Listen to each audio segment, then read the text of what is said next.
auxiliary member to the fabulous, to the people at the front of the room. I'm introducing Shamika Klassen.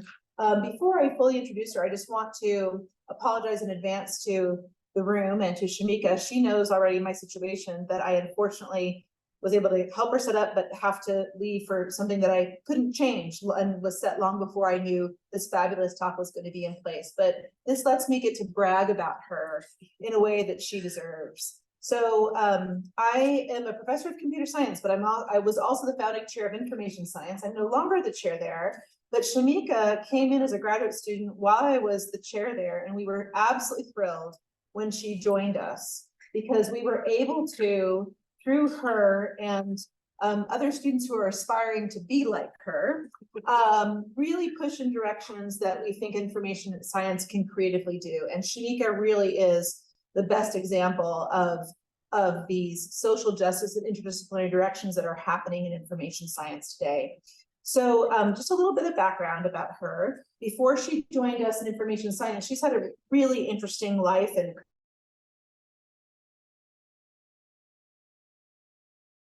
she spent time at Stanford University with, is that where you got your undergraduate degrees? Mm-hmm. So undergraduate degree in African and African American Studies. And then she went on to earn a Master of Divinity from, let me make sure I get this name right, from Union Theological Seminary in the city of New York, which I have come to learn through my education from Shamika, that it is a really outstanding place. And it's the only independent seminary that teaches, that has a social justice orientation in the United States. Yeah, the oldest. Say? The oldest. The oldest, thank you. Mm-hmm. And listen to what she studied there. She studied technology, ethics, and social science justice issues at this seminary. And so really, when you can imagine the kinds of things that she brings to how we think about computing today, thinking about that disciplinary lineage that comes to the work that she does, I think it's really exceptional and really special. So I'm not going to steal a thunder on her talk, because this talk is fabulous. I've heard it before. I've heard there's even additions to it. So she'll get to tell you about the detail. Hear about technowomanism as an ethical framework for thinking critically about computing. And and I've been speaking since 9:30. Do you need some water? So that's what you got here. One more second. And the last thing I want to note is this talk is sponsored by the CEAS Inclusive Cultural Council. And Prosh is a part of that and helped bring this to fruition. So thank you to him, thank you to you, thank you to Shamika. Thank you. And thank you for the introduction. Thank you. Bye. All right. Well, thank you so much. Y'all haven't even heard me say anything. I appreciate it. All right, so thank you again for joining me this afternoon. Thank you also to Prosh and the College of Engineering and Applied Science Inclusive Culture Council for sponsoring this talk. I have a lot of information packed in my talk today, so I'm hoping I can squeeze it all in and have time for Q&A at the end, so buckle in. All right, first I prepared a land acknowledgement. The city of Boulder, and in turn the University of Colorado Boulder, is on the ancestral homelands and unceded territory of Native and Indigenous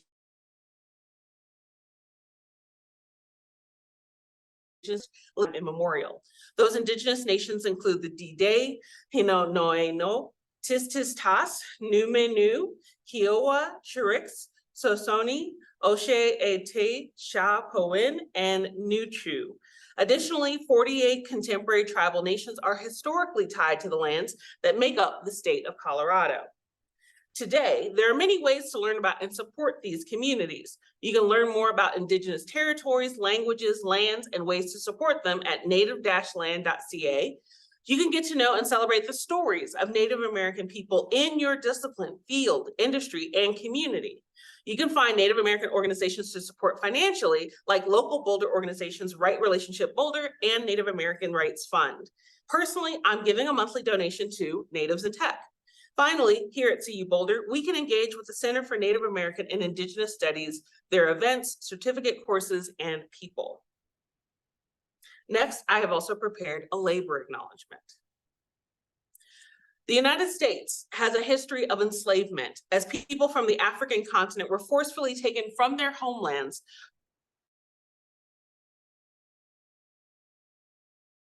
to provide for cross generations. Centuries later, the ramifications of the Atlantic slave trade permeate our society. Today, not only are the descendants of enslaved people suffering discrimination, prejudice, systemic racism, and state-sanctioned violence, but modern slavery is thriving in industries across sectors and around the world. And guess what the #1 industry that happens in is? The tech industry. The #1 sector for modern slavery today is the tech industry, due to products like laptops, computers, mobile phones. Many of us here, including me, own at least one of these products. In addition to the people, including children in some cases, who mine materials, there are tech sweatshops like Facebook's content moderation workers in Kenya, who are the lowest paid in the company at $1.50 an hour. In addition to unpaid and low-wage labor, there's also unrecognized labor. Computers started off as women who did mathematical calculations in the 18th century. 2 centuries later, the so-called clerical work involved Black women like Mary Jackson, Katherine Johnson, and Dorothy Vaughan doing math, engineering, and computer science at NASA.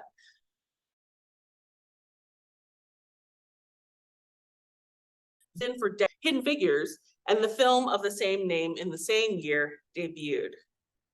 Hidden labor continues to plague the tech industry today, as outlined in books such as Ghost Work, Custodians of the Internet, and Atlas of AI. On top of the past wealth in the United States that unpaid enslaved labor afforded countless governments, businesses, universities, and families, fortunes are once again being made from Black and brown people, but this time in social media. Creators have their intellectual property appropriated and monetized, such as content, fashion, takes, dances, and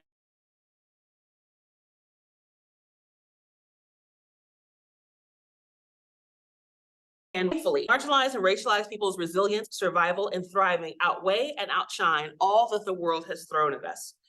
As Maya Angelou, may she rest in power, so eloquently named, bringing the gifts that our ancestors gave, we are the dreams and the hopes of the slave. We rise, we rise, we rise. So, our journey today will begin with my positionality and motivation, followed by an overview of the theoretical foundations of my research.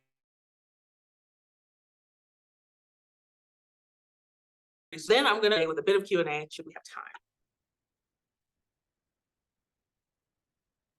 So, my positionality as a researcher anchors my identity and lived experiences in Black womanhood and informs the knowledge that my research produces. To discuss my positionality recognizes standpoint theory, a feminist epistemology that views knowledge as socially situated. I identify as a dark-skinned Black woman, and I recognize my privilege as a cisgender, able-bodied person. I'm middle class due to my socioeconomic status and have been educated at 3 predominantly white institutions, resulting in 3 higher education degrees, not including my pending doctoral degree, as a first-generation student at every stage. All of these things and more inform my approach to research.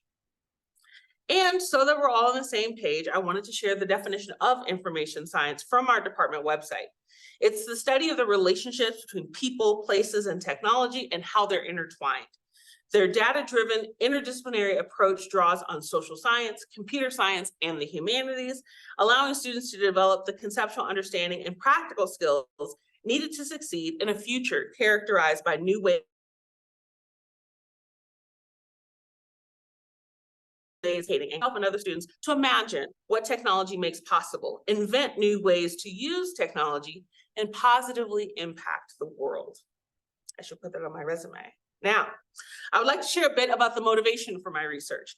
At the heart of my work, as you'll see, is imagining the future. Why are imagination and representation important for people within and outside of the Black community, especially those of us who are marginalized within an already marginalized group? Well, as the wise Mr. Owl once said, let's find out. In a 2021 fireside chat at Spelman College, a historically Black college, or HBCU, serving women of African descent, Dr. Sophia Umoja Noble said something that resonated with me and deeply impacted the trajectory of my research. She remarked, If you want to have the most just society, you should be asking a Black woman how the society should be organized. If we were given the time, the money, the resources, and the runway that everybody else has been given, we would imagine the world differently. This is the start of what motivates my research, but there is more. I want to lay a foundation on some of the ways that our current world treats Black women when it comes to technology, from how we envision it, to who gets to shape it, to just one how it does nation.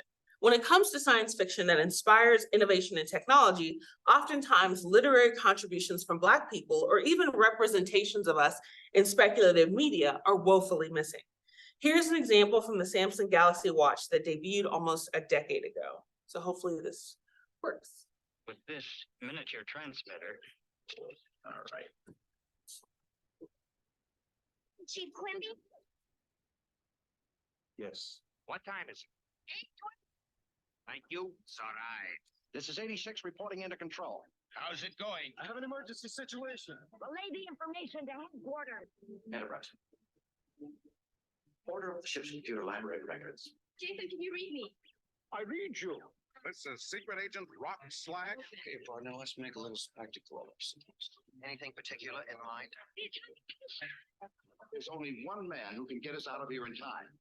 I'll be down right away. I'm on my way. We're on our way. I'm on my way. I'm on my way.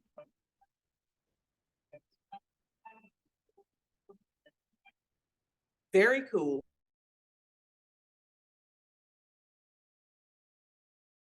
Where the future? This is just one random example, but science fiction can be whatever we want it to be. So why not embrace some that features Black women and more people of color?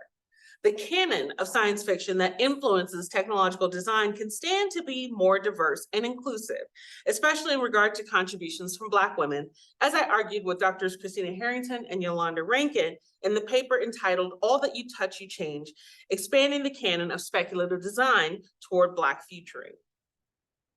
There's actually a rich tapestry of Black women crafting narratives or representing characters in science and speculative fiction. Some storytellers in this space are Octavia Butler, Nalo Hopkinson, Nettie Okorafor, Tananarive Due, Nisi Shaw, and Kate Jemison, and Andrea Hairston, to name just a few. The Black women embodying science fiction characters on the small screen abound. There's Hel from the series Cleopatra 2525, Nebula Wade from Xenon, Girl of the 21st Century, Zoe Washburn from Firefly, Martha Jones from Doctor Who, and Hippolyta Friedman, aka Aurelia Blue from Lovecraft Country. The long-running Star Trek series featured several Black women from the original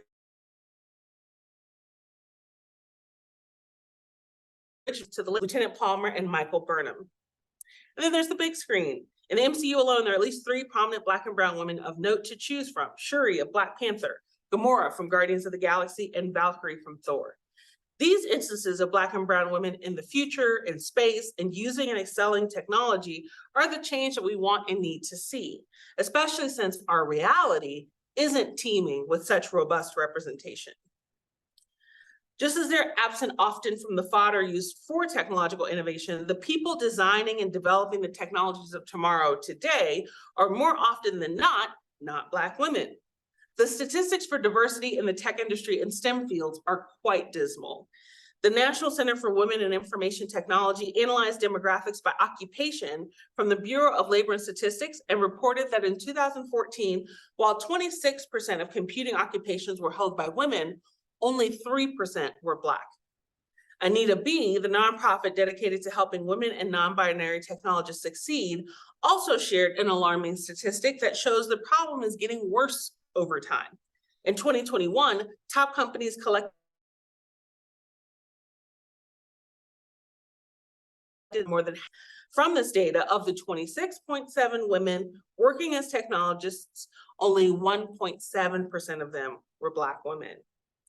And the Black women who are in the tech industry are often not recognized for their scholarship and contributions, but instead actively challenged, such as the gender shades researchers, Drs. Joy Bulamwini and Timnit Yabru, which showed that facial recognition software was more accurate on male and lighter skinned faces as opposed to female and darker skinned faces.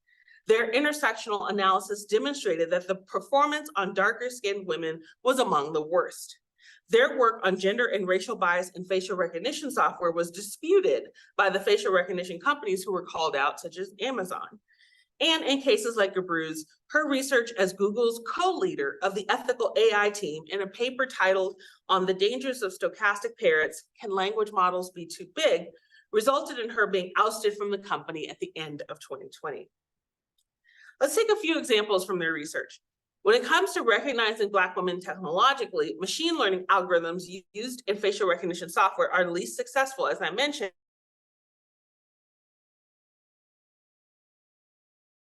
Black woman, AI, ain't I a woman? She points out the discrepancies with a few prominent faces. Our first example is a picture on the left of American abolitionist and women's rights activist Sojourner Truth. Google's facial recognition system is 74% confident that the image is of a gentleman. Here on the right, we have an IBM Watson scanning another image of Sojourner Truth that determining the image is of a clean-shaven adult male with 77% confidence. Not doing too well.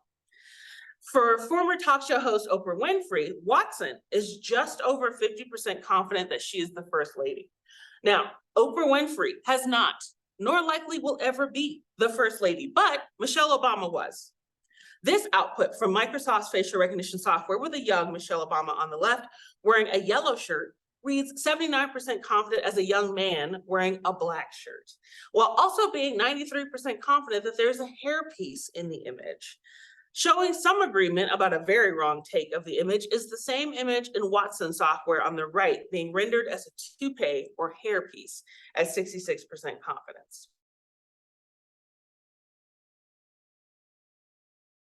Or not images of famous Black women, these inaccurate systems are causing real world consequences for people who are misidentified. In August of this year, a Black mother who was at the time 8 months pregnant was arrested by Detroit police for carjacking. Only the facial recognition software that led the police to her got it wrong. She sat in jail having contractions, and when she was finally released, she had to be rushed to the emergency room. She's now suing the city and the Detroit Police Department detective, according to CNN. So the relationship between us and technology is fraught, but it doesn't have to be. I want to share a bit about my research that explores how we engage with and reimagine technology to survive and thrive, starting with a bit of my theoretical foundations. The first of which is technowomanism. This is a concept that I've created and I'm actively developing. Before discussing technowomanism, we must first take a moment to present to some and introduce to others womanism. In the 1983 book, In Search of Our Mother's Gardens, A Womanist Prose, author Alice Walker defines womanist in 4 parts. In short, a womanist is first and foremost a Black feminist or feminist of color. A womanist is committed to the survival and wholeness of the entire not as loves the moon, roundness, the struggle, and herself regardless. And finally, the most often quoted portion of the definition reads, womanist is to feminist as purple is to lavender. So techno-womanism builds on the womanist ethic and is an interdisciplinary womanist theoretical approach to analyzing, understanding, and explaining the intersectional nature of the human experience within and outside of the digital space, as well as in and around technology. Techno-womanism is comprised of 3 tenets from within that definition: interdisciplinarity, intersectionality, and the techno realm. For today's lecture, I'm going to focus on the interdisciplinarity of techno-womanism. This includes critical race theory, Black feminist thought, and digital Black feminism, which I'm going to briefly touch on now. Starting with critical race theory. Now, contrary to erroneous but popular beliefs, mostly from outspoken conservative pundits, critical race theory is not blaming each white person in the United States for being a racist and making white children feel guilty for the history of the US. That is in fact incorrect. Instead, critical race theory was developed in the 1970s by legal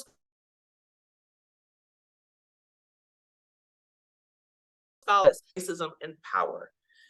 Agbanaya Ogberu et al. Described critical race theory as a framework to challenge the deep-rooted philosophical, legal, systemic, and practical causes of racism, with roots in critical theory. Critical theory examines the role of power, history, culture, and ideology on social phenomena, often with an eye to critiquing or correcting abuses of power. Used as a lens, critical race theory illuminates hidden forms of racism and their origins, offers supportive evidence, rhetoric, and community for victims of racism, and provides an intellectual foundation for anti-racist activism. While critical race theory is often taught in college courses, it's become a point of contention in the battle of the culture wars here in the United States, as detractors insist it's being taught in K through 12 settings. This rhetoric undergirds similar vitriol against inclusive literature and fuels things like book bannings. Now, the next perspective within the interdisciplinary scope of technowomanism is Black feminist thought. The Combahee River Collective captured the development of Black feminism in the 1970s as a politics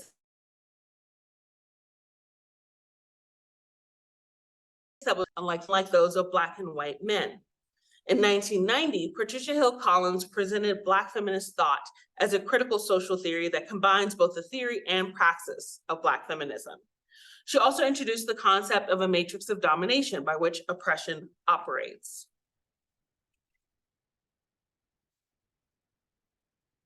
Rankin et al. Described the components of the matrix of domination thusly: structural, how power is organized; cultural, subliminal messages about which social groups are included and excluded; interpersonal, how social interactions privilege one social group over another; and disciplinary, how different sets of rules are applied arbitrarily to different social groups.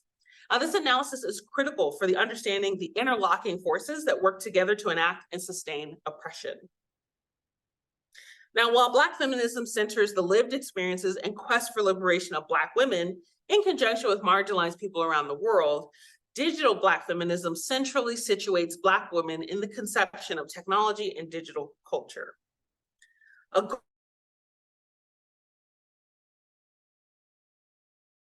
goalism to the future of communication technology.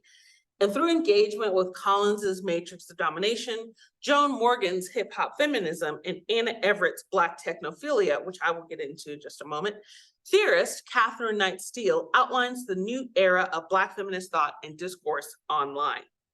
These three components comprise the analytical foundation for Steele's virtual beauty shop, a mapping of the affordances of beauty shops for Black women and their communities onto the digital space, where Black women blog, vlog, and create content for other Black women. So since I've already discussed the matrix of domination, I'm going to define hip hop feminism and Black technophilia. Predominantly developed outside of academia, Joan Morgan's concept of hip hop feminism debuted in 2000 with her book, When Chicken Heads Come Home to Roost: My Life as a Hip Hop Feminist. Hip hop feminism is a multifaceted movement rooted in the epistemology of women of color who engage with culture to politically intervene and dismantle systems of oppression that operate with shades of gray instead of a dichotomy of truth being Black or white. Then we have Black technophilia. Early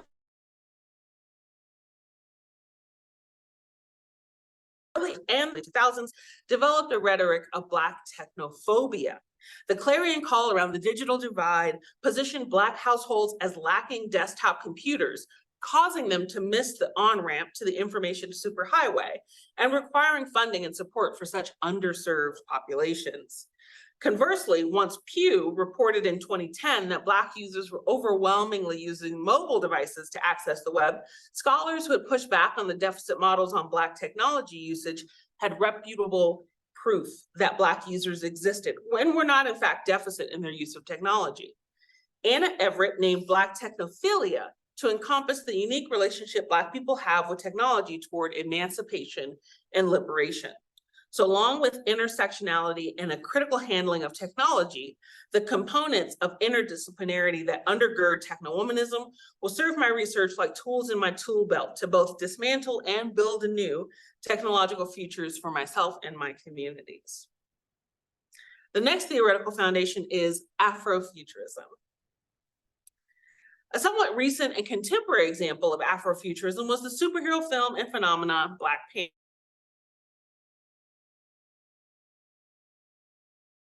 during Black the homonymous Marvel Comics character. Taking place mainly in the fictional country of Wakanda, the film uses specific African-inspired sets, clothing, hair, and accessories as the backdrop of a story that addresses both African and African-American issues. Rooted in such an Afrofuturist imagination, the film resonated with many, despite decades of Hollywood relegating Black-led films to the cinematic doldrums. And its box office draw surpassed 1 billion worldwide. Sociologists Strong and Chaplin, speaking of the impact of the film in conversation with the potential of Afrofuturism, note that viewers of the Black Panther film are left with a clear example of the following notion. Imagination gives us agency. If we can dream it, we can change it. The combinations of imagination and Blackness create a springboard for futuring unlike any other. According to literary critic Mark Deary, the neologist of the term Afrofuturism, he engages with two main questions in this concept. First, can a community whose past has been deliberately rubbed out and whose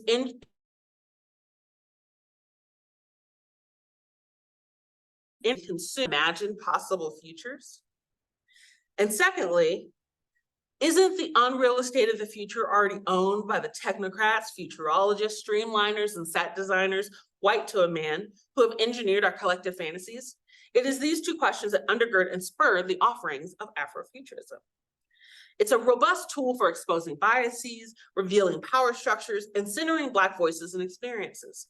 In short, critically acclaimed author, filmmaker, dancer, independent scholar, and champion of humanity and the imagination, Ytasha Womack defines Afrofuturism as an intersection of imagination, technology, the future, and liberation.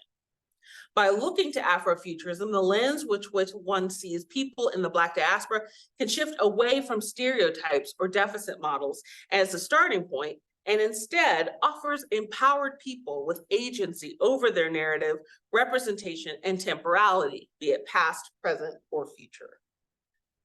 There are groups of marginalized people in and out of the Pan-African diaspora who coalesce around their own version of Afrofuturism.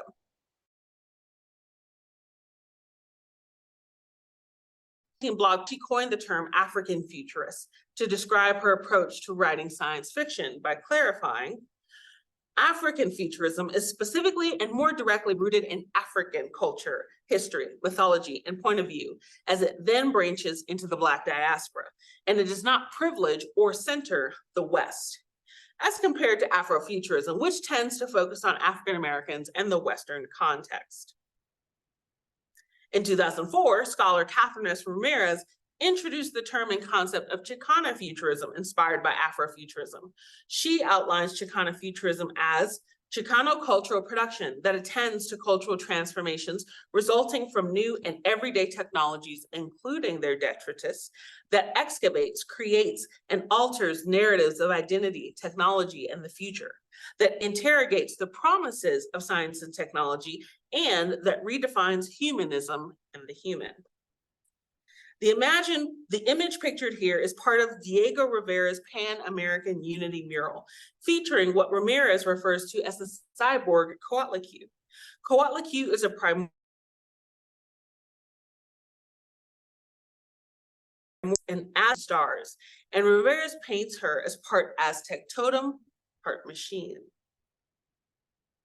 Arts administrator, writer, and performance curator Allison Sue also pushes against Western frames that engage with the East by presenting Asian futurism, which recasts these technology-driven visions of the future to create speculative worlds in which Asian thinkers and artists are not exoticized as Oriental others.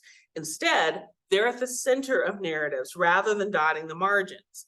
Asian futurism asks not how future imaginings of Asia and Asian identity are built from the West looking East, but instead how they emerge from the East looking forward. Pictured on the left is a black and white photo of Tanaka Atsuko wearing an art piece from 1956 entitled Electric Dress that typifies Asian futurism.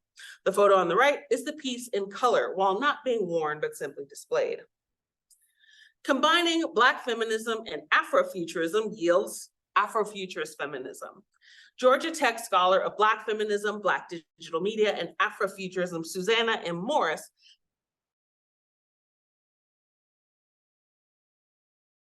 feminist African descent and transgressive feminist practices born of or from across the Afro diaspora are key to a progressive future that offers a critical epistemology that illuminates the working of Black speculative fiction in vital ways. Morris analyzes two science fiction stories using Afrofuturist feminism. The first, written by Octavia Butler, named Fledgling. The cover of the book is pictured on the left. And the second, written by Jewel Gomez, called The Gilda Stories, whose book cover is pictured on the right. In these two literary critiques, Morris uses the vehicle of Afrofuturist feminism to exhibit how the authors navigate stories about vampires in a way that does not reference whiteness, instead is unapologetically rooted in the experiences of Black women. Lastly, there exists a growing force of Afrofuturism in human-centered design and human-computer interaction that extends to everyone designing, building, and creating technologies. As Associate Professor of Engineering Management, Woodrow Winchester III writes in a 2018 Interactions article, Afrofuturism as a design lens could embody the blind spots, for example, biases, privilege, and power that often occlude the designer's ability to more holistically approach a design dilemma. As such, Afrofuturism offers a framing that allows the human-centered designer to more fully explore both environment and context, thus imagining more empathetic, inclusive, and impactful design solutions. Ultimately, infusing Afrofuturism allows room and space for the celebration of Black experiences and perspectives alongside poignant futuring that provide a sharp and focused critique of current technologies. It also provides space to enact agency on how those technologies can be designed and developed while centering the hopes and concerns of marginalized people. It is a tool for bringing the past, present, and future experiences of Black people into design spaces and ultimately into technological futures.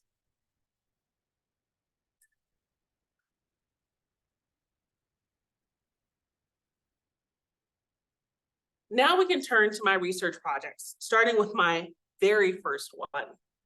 It involves comparing and contrasting Black Twitter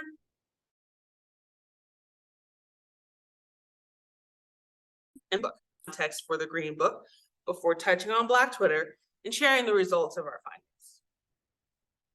As early as the 1910s, Black Americans saw car ownership as a sign of self-sufficiency and uplift.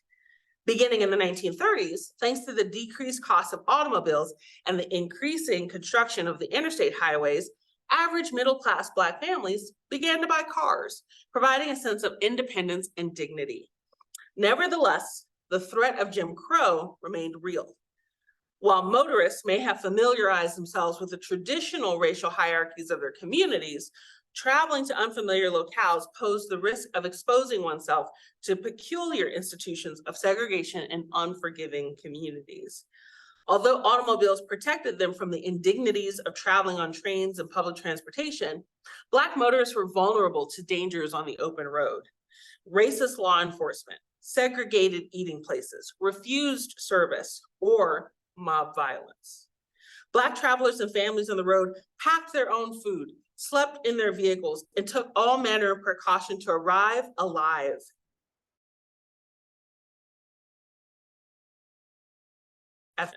Several to this day exist sundown towns in which Black people in particular were not welcome to live or even physically be there after the sun went down.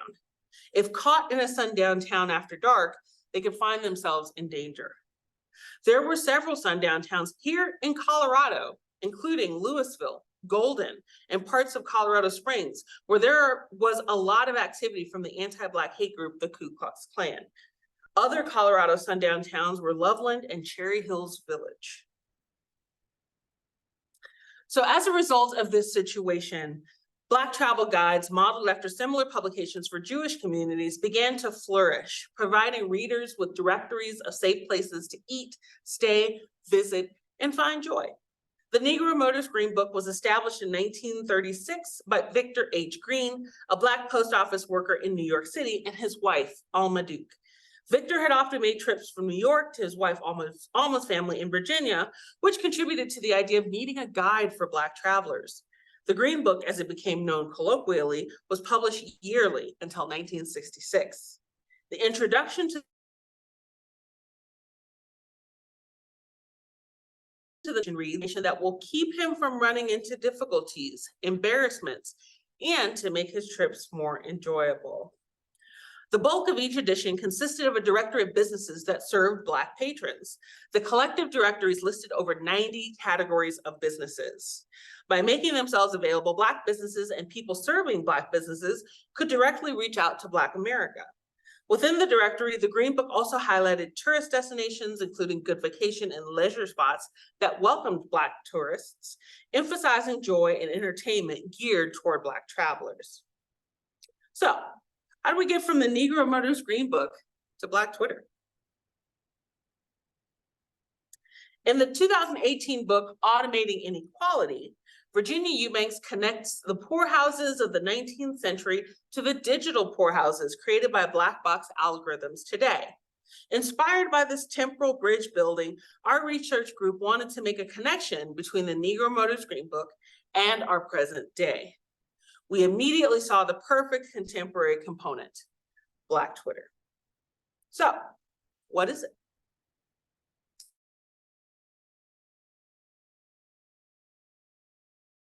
Ever formerly known as Twitter, comprised predominantly of and expressly for Black people.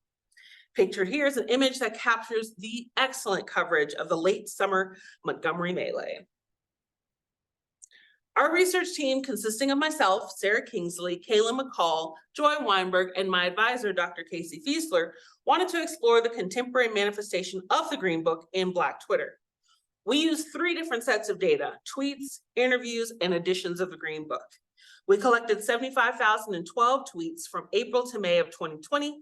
I created a Python script to provide a random set of 1,000 tweets to conduct content analysis on, which resulted in a code book of 8 primary and 26 secondary categories. I also conducted 18 semi-structured interviews with people aged 24 to 53 who were familiar with Black Twitter. There were 17 women, 1 man, and no non-binary people present among the participants.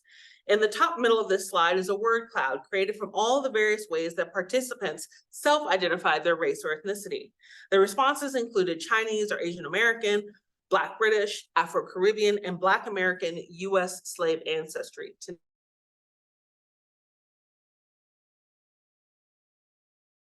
to come into subset of the scans, 1 from each decade of 37, 47, 57, and 1967, and conducted qualitative open coding for categories and themes.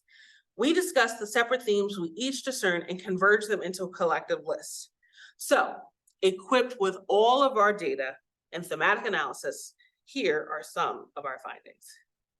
In a January 2022 Interactions article, I expressed from my experience doing this research how amazing the Black Twitter community is, why researchers should consider it as a worthy and rich site for inquiry, and admonitions for how to do so ethically. As a follow-up and more in-depth discussion of studying online communities like Black Twitter more ethically, I, along with my advisor, published an article in Social Media Plus Society using our research with Black Twitter as a case study for ethically researching public data. Writing 2 papers with a group who helped research the Green Book and Black Twitter, we found that there are similarities between and benefits of both the Green Book and Black Twitter. But unlike the Green Book,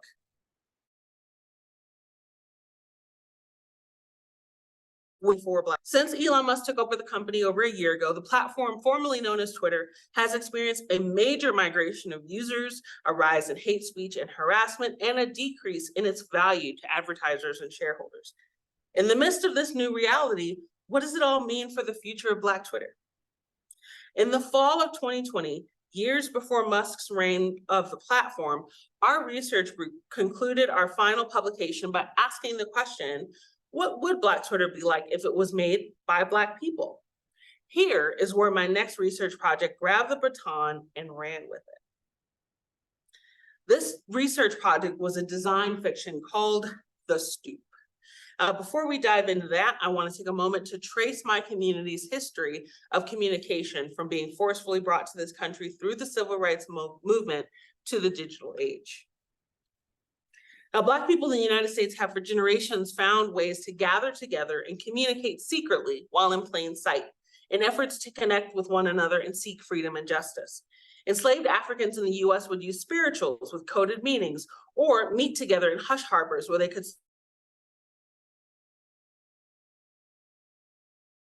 and were ground zero for the civil rights movement of the 1950s to 1970s, where organizing and preparing for protests occurred with college students and community members outside of worship services. In addition to gathering together to plan and prepare for civil rights action and mobilization, technologies like the mimeograph serve to disseminate information and invite participation from additional members of the communities where actions were taking place. Then, as communication options became digitized, Black communities appeared in bits and bytes. Starting in the 1980s, Black people came together in early internet bulletin board systems, or BBS, like AfroNet, a Usenet community for Black people. In the early 1990s, Black digital communities coalesced on the World Wide Web in places such as America Online's Black Voices, Net Noir, which happened to launch on the 130th celebration of Juneteenth in 1995, and Georgia Tech University's Universal Black Pages and Knowledge Base. In the late 1990s and 2000s, Black people online, over 16 million of them, gravitated to spaces like BlackPlanet.com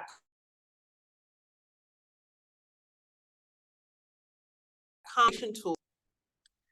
From the mid-2000s on, Black communities congregated in Black-only communities on Facebook, Black-led accounts on Instagram, or in the open secret known as Black Twitter, as I mentioned before. Essentially, as communication technology options innovate, so too do the ways in which parts of the Black diaspora connect and gather together. So what would the future of Black communication look like in the digital space? So in order to answer this question, I turned to design fiction. In 2005, science fiction author Bruce Sterling coined the term design fiction. He later defined it as the deliberate use of diegetic prototypes to suspend disbelief about change. Diegesis in media theory refers to the world of a story. So a diegetic prototype is one that exists within the world of a story. For my design fiction, I chose a future social media platform and the way it came to be as a diegetic prototype to suspend disbeliefs about technology created by and for Black people. Now on to the Stoop. The Stoop is a future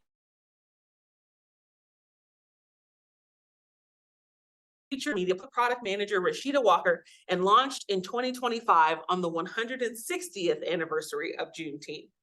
A majority of the development and design team identify as Black or African-American people.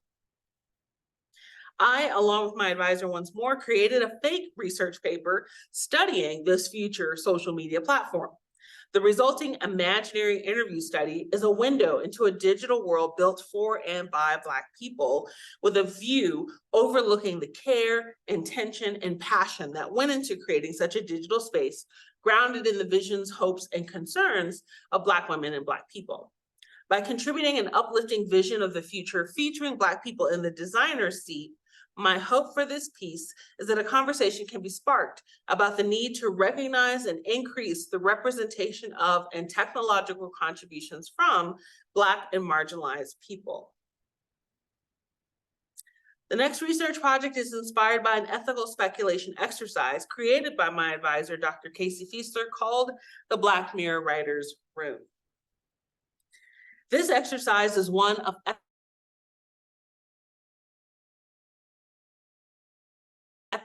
powerful tool for people to explore potential harms, as well as embrace the uplifting possibilities of technology in the near or distant future.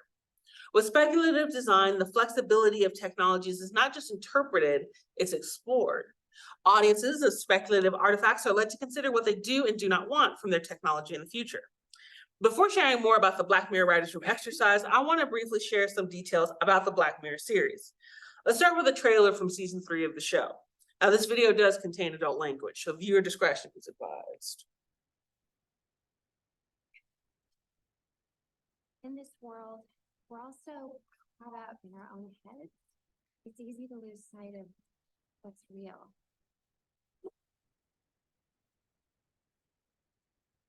You said you don't know how much time there is. What does that mean? It's important that you realize there is a small medical procedure involved. Sorry for a game. Didn't expect to find myself living in the future, but you're fucking well out.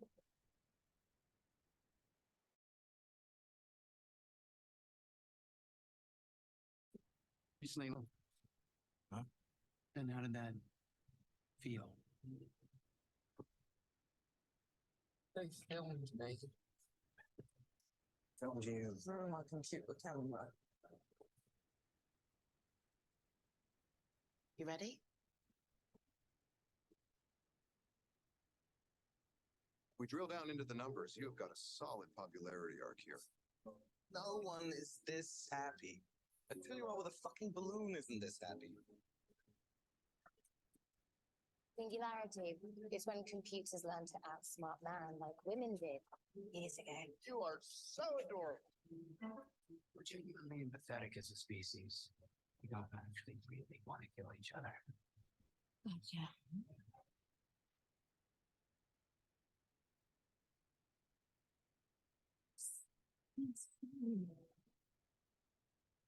Sure.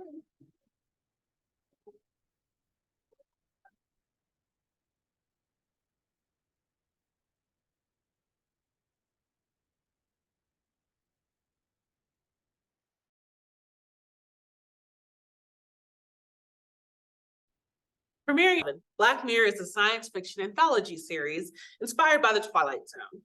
Each episode is a peek into a near future or alternative present with novel technologies and their impact on society as a whole or specific people in particular.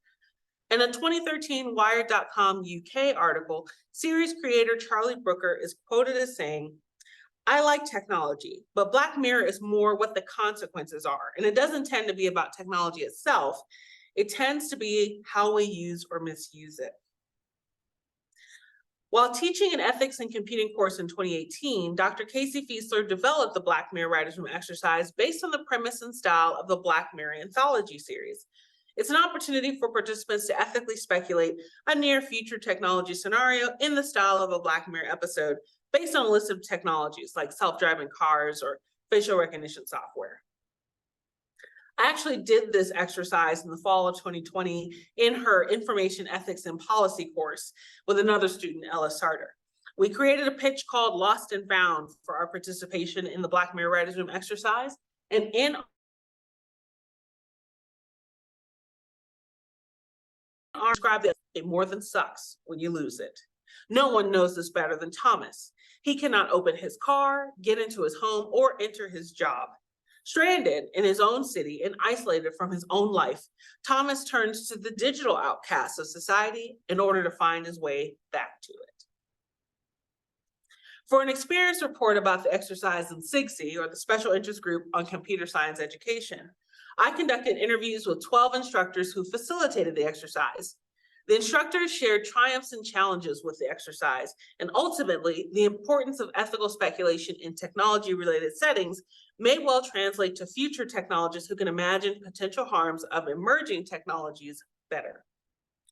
One particularly insightful comment from participant 4, Morgan Ames, points out that people tend to lean on their own experiences and speculation and don't consider broader context.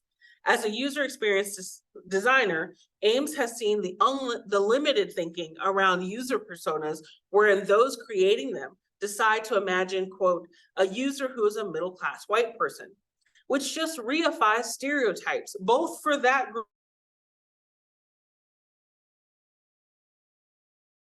group as well, who design the technology do not look like or even consider people like me, then future technology is less likely to help me and in fact is likely to do more harm than good. I and the millions of other marginalized people in the world who are disproportionately negatively impacted by technology do not have the same kind of agency as the elite few leading the products and services that influence the lives of billions of people across their offerings. Not only are today's realities removing agency from already oppressed people, but the narratives around technology are doing the same for us all.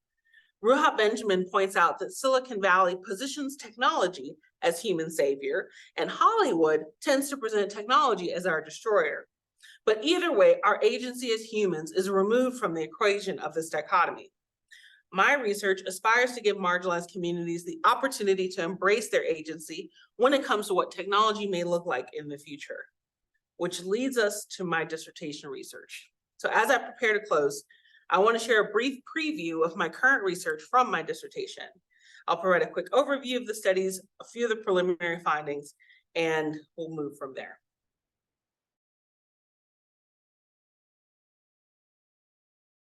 It's 6 of 2 studies. In this first study, I gathered participants together to envision a futuristic communication technology. In the workshops, I invited a UI UX designer to attend, gather the ideas shared, and create low to mid fidelity prototypes of the artifacts in an effort to answer these research questions. Namely, what would they design? How does Afrofuturism show up in their designs? And what benefits and harms do they see in the artifacts they created? Here's one of the artifacts called Commune, a portmanteau of calm and commune. The Commune app and smart jewelry as a system allow thought-mediated conversation equipped with privacy and security features that keep your thoughts and the messages you receive safe. There are 2 components. The first is smart jewelry. The ring captures your heart rate, pace, and breathing to detect your emotional state. The ear cuff includes a brainwave transceiver, microphone, and speaker. The app accompanying the smart jewelry provides you with control over who can communicate with you and how.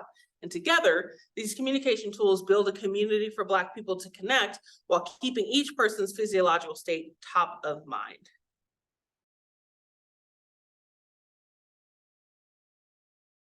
Participants you just saw, then they participated in the Black Mirror Writers' Room exercise. In this study, my research questions were, what themes emerge when they engage in ethical speculation? How do their previous lived experiences influence their vision of the future?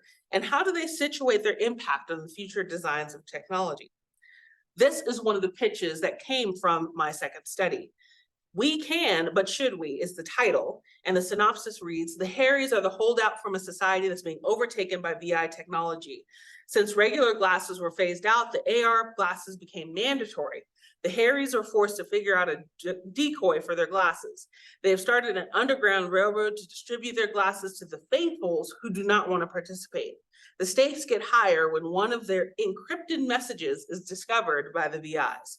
So if anyone has ever seen the 1988 film They Live, you have an extra appreciation for this pitch. If you haven't, highly recommend. So here's some preliminary findings from my dissertation thus far. When invited to Future, participants in the first study imagined communication technologies that aligned with Afrofuturistic inclusive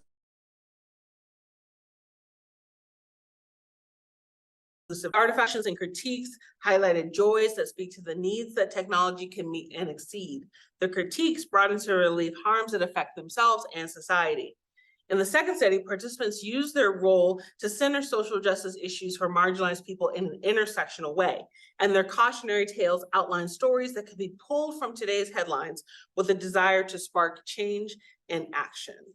So with that, I have a few minutes left for questions. So thank you for your attention.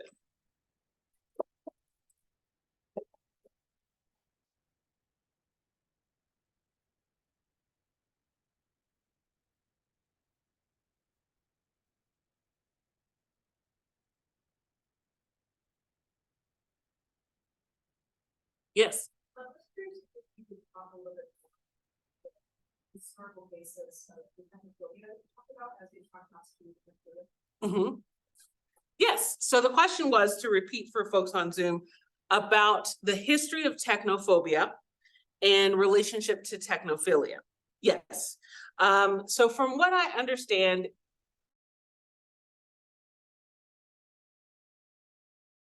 is as internet studies was becoming a thing, as the internet was becoming a thing, and people started to study it, this concept of the digital divide established what does it mean to engage with technology, I guess correctly, for lack of a better term, but essentially once the people studying the internet made that declaration, that made that demarcation, which on the other side of it, the digital divide, you had all of these people who didn't have a desktop computer at home, which at the time was very expensive for a lot of people. So because of that designation, I think that's what established this concept of being tech literate means a certain kind of technology, a certain kind of literacy. And that then infused itself, I think, as time grew or time passed and technologies grew, from the internet to social media to the things that we have today. So I think when you think of like digital literacy today or digital citizenship, a lot of that is tied to what's being taught in K through 12, but that's not always related to what people are actually using or people actually doing with technology.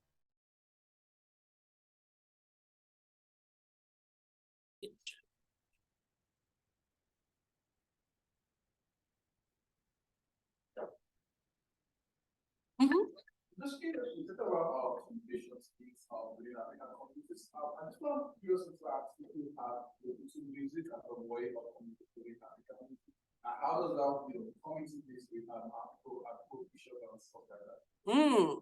That's a good question. So the question was about African music and communication and how that's maybe come into my work.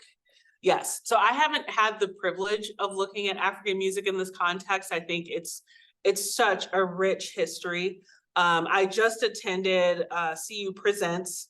They had a troupe of women come visit. I'm forgetting their name, but I think it was Nubuntu. And so we got to hear a lecture from one of the faculty here at CU Boulder about the history of this particular type of music. And so I think there's definitely space for that in this conversation, especially since things like African futurism tap into the history and culture of the countries in Africa. And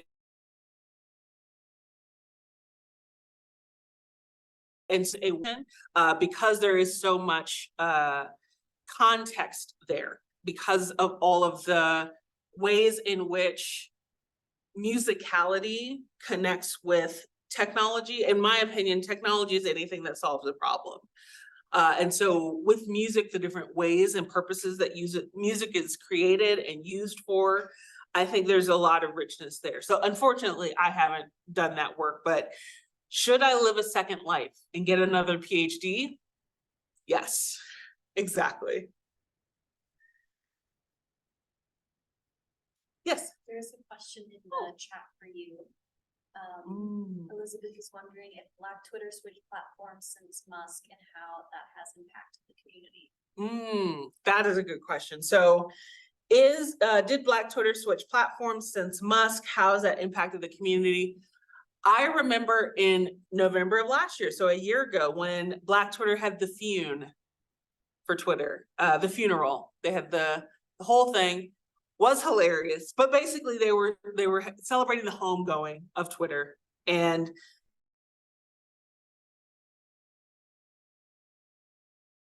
I remember, I hope the next place we go to, we own instead of rent.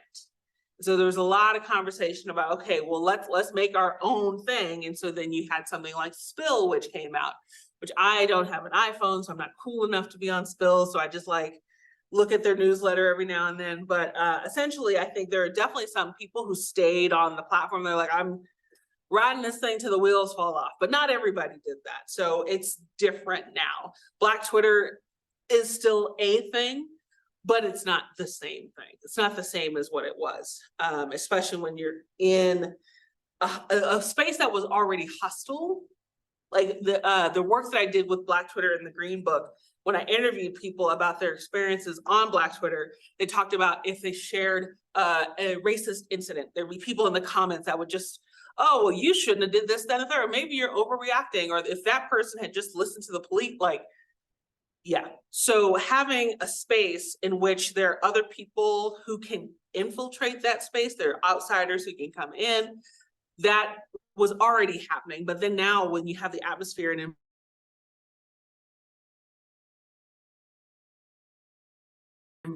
exacerbates the issues that were already there. And then when you have people leaving in droves, that also changes the nature of who's left, right? So this is an excellent question.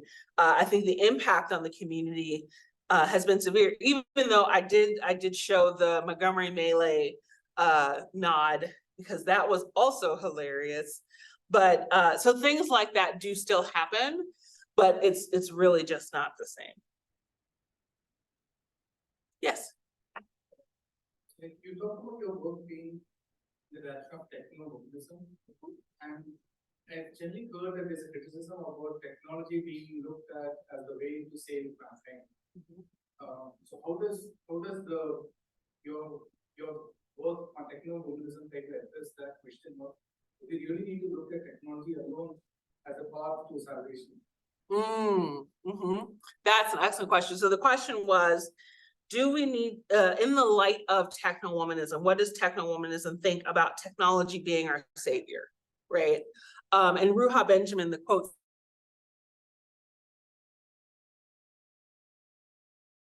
that I just shared, one of her first books. She also has a book out called Viral Justice, but basically she says this exactly, that there's this dichotomy of technology will either save us or destroy us. For people who think technology will save us, that doesn't give people agency in that salvation, right? And so it sort of abstracts us from it. And I think the perspective of technowomanism and liberation is about dismantling oppressions that exist in order to be free, right? Like the Combahee River Collective is well-known, well-known quote about if Black women were free, then everyone would be free because it would necessitate the dismantling of oppressions in an intersectional way. Butchering that quote, but the essence of it is that in order to receive liberation, it requires the dismantling of oppression, which right now technology exacerbates. There's very little, there are aspects of like big tech that do amazing, wonderful things. And I'm someone who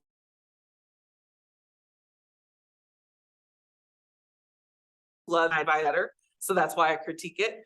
But the idea of techno-solutionism, which says that for every problem that exists, there's a technology that can solve it, that gets really tricky when you're talking about societal problems, right? Because technology gets thrown in there and it's based a lot of times, like if you're thinking about large language models, those are based on past information, past data, whatever the patterns that exist already or before.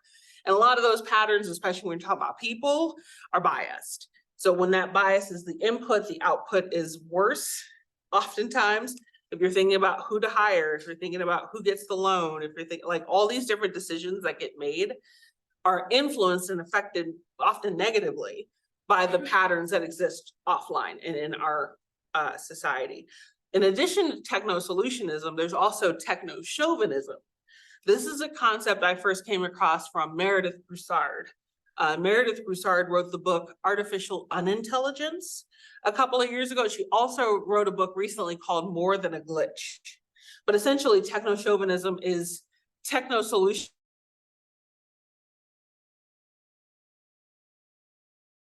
of Uber, and everybody needs to recognize that, right? It's this very, when you think of a really annoying person who thinks they're right when they're not, like add their technology to that.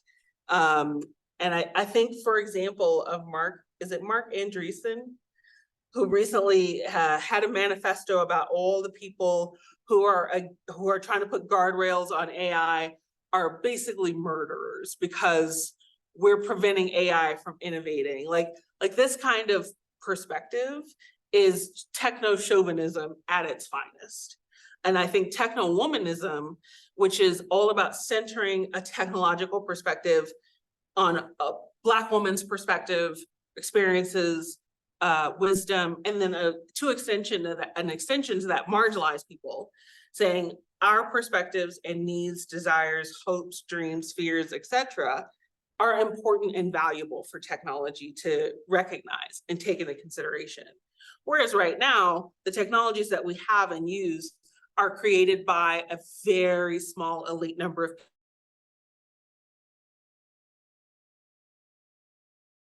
people have their thinking, their experiences, etc. So it's not a very diverse group of people who are making these decisions that are impacting so many of us.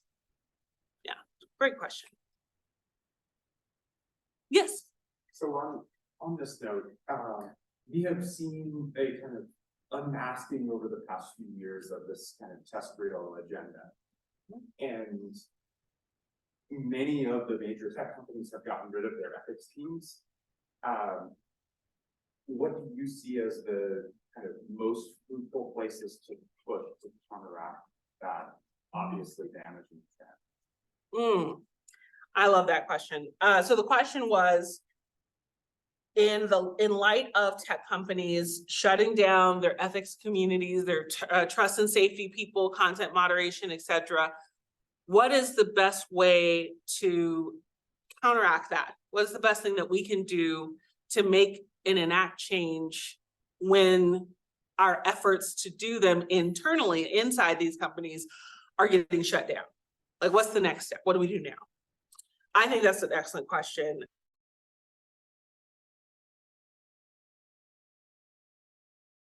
I feel the recent AI executive order that came out is a top-down approach, right? You have government who's saying, we have standards, here's what they are, and let's work together to get them executed and enacted.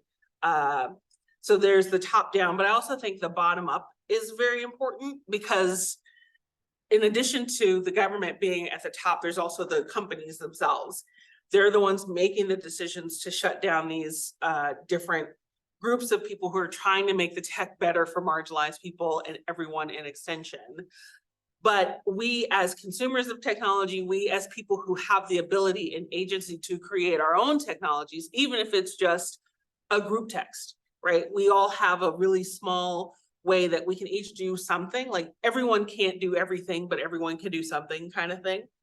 I think finding those ways in which we as grassroots folks can infiltrate the ways technology is being created, being used, appropriating it, making it our own, making it work for us in ways that are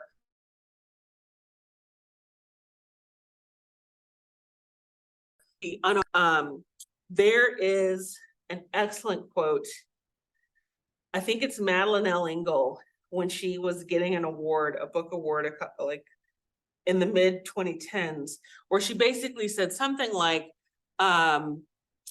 anything that's human made can be dismantled by humans, right? And there was a time when slavery was an everyday thing and people thought, well, that's just the way it is. Today's context, AI is everywhere, that's the way it is. Insert, not AI and slavery are the same thing. The technologies that we have today are very pervasive, and it's very difficult, like capitalism, it's difficult to see a way out of that. So I think stuff like what I'm talking about, having speculative imagination, having opportunities to envision what we want the future to be and look like, they equip us with something to work toward, something to look toward. And I think having more people doing that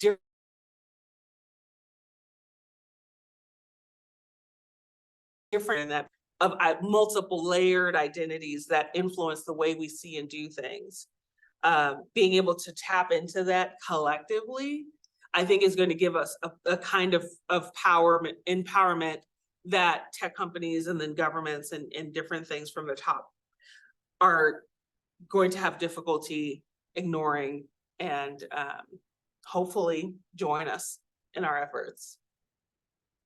Yeah. Is there time for one more?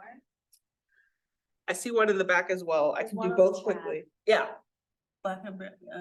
Okay, how can we guide Black people, students of other non-dominant identities, to use AI safely, given the bias we know is built into the data these tools are trained on?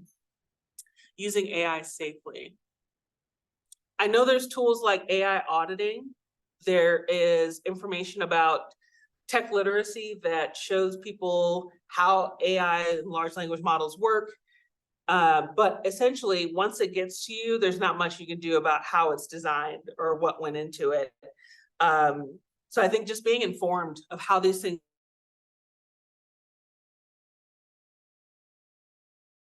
come from, to be as informed as possible is the way to go, there. And last question. Yeah, I was looking at your thoughts on this subculture of the tech community that are very anti-central authority. People are into like open source code foundations, blockchain technologies, dark web, stuff like that, where there is no big tech or government on top. Do you think of those as possible ways to improve the current dilemmas? And yes or no, and why not? Yes, so I'm hearing there's a subculture of folks who are very much into open source, dark web. I'm assuming also like federated spaces as well, blockchain. So is that a viable option for some of the dilemmas that we're hearing today? I think there's no one magic bullet. I think using as many options and opportunities as we can to kind of weave together a tapestry of an approach is the way to go. So I think depending on how it's used, like anything, something like blockchain technology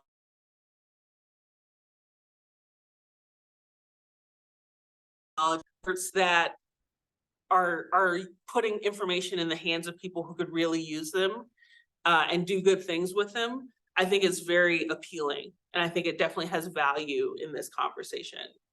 Yeah. Yeah. So thank you for that question. Thank you all for your attention and questions.